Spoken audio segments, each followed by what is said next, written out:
Hey guys, it's your girl Jamia. I said my real name. Anyways, it's your girl Jamimi, aka Mia, aka Mimi. Call me whatever you want to. And if you're new here, welcome. And if you're back, welcome back. I just wanted to get on here and say some advice, kind of just off the top of my head, because I feel like I've been seeing a lot of videos, getting a lot of messages today of one, not competing with others. Like, everyone is in their own lane, everybody's on their own journey, so you can't compare yourself to others. Guys, my allergies have been acting up all day, but that's irrelevant. But if I'm sniffing, that is why. But no, like, say you see this artist that has blew up and has millions of views or whatever the case may be, and everyone loves them, so it seems, and they're younger than you type shit, or whatever the case may be. And you're just comparing and be like, why am I not there yet? Maybe I'm not supposed to be there at all. Like, when you get into that headspace of why not me, or getting into, well, that should be me, like, that's not you though. Like, you're on your own path for a reason, and there's things that you have to go through to reach the level that you're trying to get to. So maybe there is a delay because you're not being honest with yourself, or maybe there is a delay because there's a step that you're missing and you have to figure that out on your own. Not necessarily on your own, because you're truly never alone. The spirit realm is real. God is real. Whatever you want to call what you believe is real, in a sense, because it's all just different versions of the same thing, in my opinion. And then also to be authentic to yourself. Like, not trying to do what everybody else is doing because it works for them. Like, do what works for you.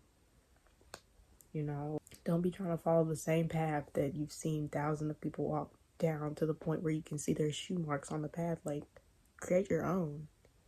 You're yourself for a reason. And if you choose to walk down paths that people have walked down before and you're content with that, that is okay too. Like, nobody can knock the things that you want to do and the things that you're doing, because that's what you're doing. That's what your heart is telling you to do, so you're doing it. That's what your brain is telling you to do, so why does it matter what anybody else thinks or how anybody else feels about your decisions when it's your decision? But anyways, third thing is to just breathe. When was the last time that you can remember you taking a conscious breath?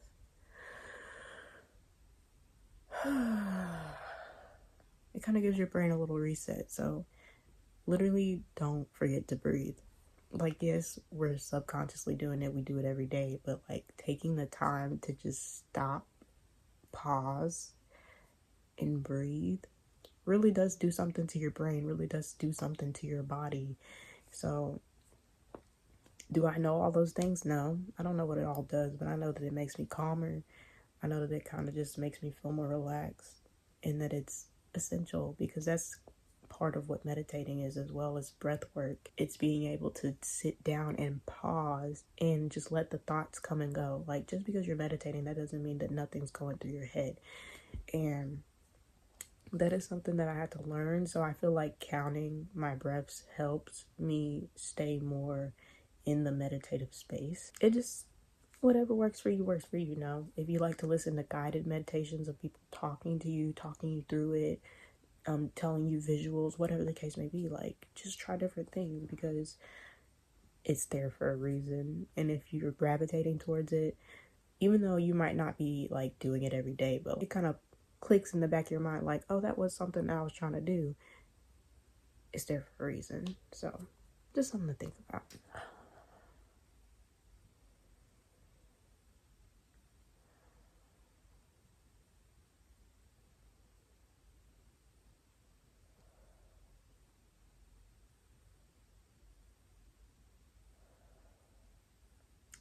I'm not really numbering these, but I guess I am. Number 4 is it's okay to feel emotions.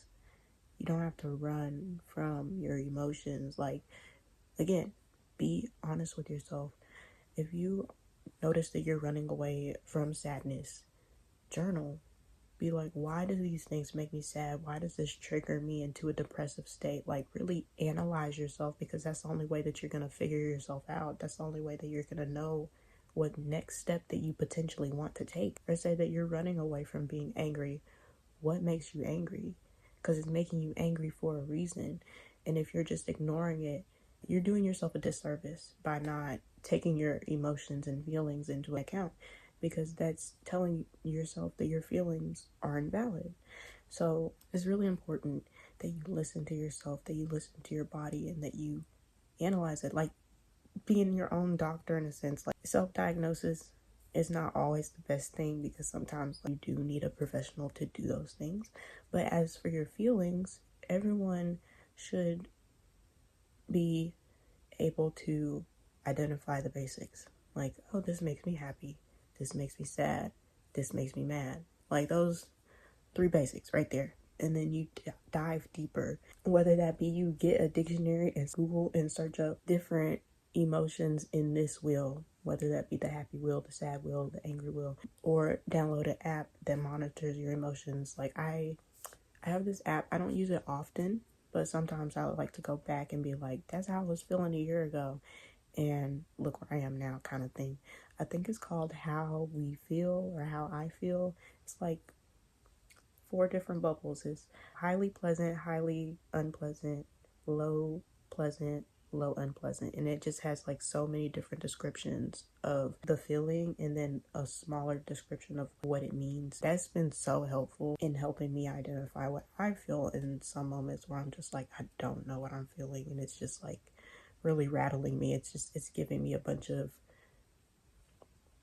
what's it called, not mental pause, but it's just like, it's rattling. It's like I need to figure out what it is, kind of thing. So yeah, just some tips there. Another thing is self-talk, how you speak to yourself, the thoughts that go through your head every day. Literally nobody's thoughts, this is like scientifically proven, but nobody's thoughts are 100% positive.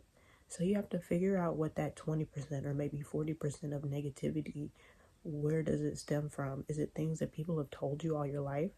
Is it things that you just feel as though you've accepted in some shape or form? Like, again, diagnosing, really diving deep, which can be scary. I guess some people call it shadow work, but it doesn't necessarily have to be that either. It could just be, what step am I going to take towards figuring out who I am, figuring out why I feel the things that I feel, and why I react the way that I react. What else? Oh yeah, self-talk. Okay, that's the topic we're on. So I have this app called I Am, and you can go to different categories of what you want, affirmations that you want to be sent to your phone, like believing in yourself, or letting go of fear, or faith-based. I don't know if it's actually faith-based in there, but just like different things, different categories, kind of like affirmations that maybe you can't think to tell yourself in the moment, but will give you the notification and be like, oh yeah, and you read it out loud, because you're speaking it into existence. Everything that we say is a spell, whether you believe it or not. Everything that you say shifts the universe, whether people hear it or not. You're hearing it. Everything that you do does something. Like, it's a, the butterfly effect. Every little thing matters. Every little thing, every little individual, because we are really small compared to the universe. No matter how small, no matter how big you may think it is, all of it matters, because we wouldn't be on this earth if we didn't matter. So another app that I use is Pep Talk, and it's quotes from successful people, because I want to be on the same wavelength as these peoples that are successful, because I know that it is in the stars for me to be successful, like without a doubt. Regardless if I hit rock bottom again, whatever my rock bottom was, I don't know exactly what it was. Well, I kind of do, but we're not going to talk about it in this video, okay? But say I hit it again, like in my mid-20s or whatever the case may be, because like I cannot predict the future. I truly can't. Like, I can try my dang hardest, but that's just not, like, I can try as hard as I want, but it's just not happening. So like, say something very dramatic happens. Not trying to speak into existence, but say that it does, because things do happen. It's life. And it makes me hit rock bottom. And then I'm just gonna stay down there? No. because I know that that's not in the cards for me. I just know. More so I believe, because the unknown is something that you believe, and then what you know is a fact. But I'm going to say that it's fact because I have no choice but to go up. I have no choice but to succeed because that's what I want, and I'm not going to stop even after I reach that goal, because there's going to be more goals after the fact. Speaking your beliefs as if they're facts is another way of manifesting, is another way of kind of faking it till you make it. So yeah, just do what works best for you, because some people aren't writers, so maybe typing is better, maybe typing it in your notes is better. And then some people are like, well, I don't want to say things that I don't believe. Have other people say it for you. There are so many people that make videos of saying affirmations, and can honestly be very much dopamine hits and kind of addicting in a way. So you have to be careful with that. Be careful of what you consume, even if it's good for you. Too much of anything can be detrimental. So just be aware of that. And when you do start to believe the affirmations that you're getting from these notifications or getting from these people saying these nice, kind things about you, which are true, then when you start to believe it, try to incorporate it in different ways rather than just relying on this one or two things that have been mentioned. Just continue to try different things. Don't be afraid to leap. Overthinking kills action. So if you catch yourself being like, what if, but why, or how, no. Be like, I want to do this, so I'm going to do it. And on that note, peace and love, friends.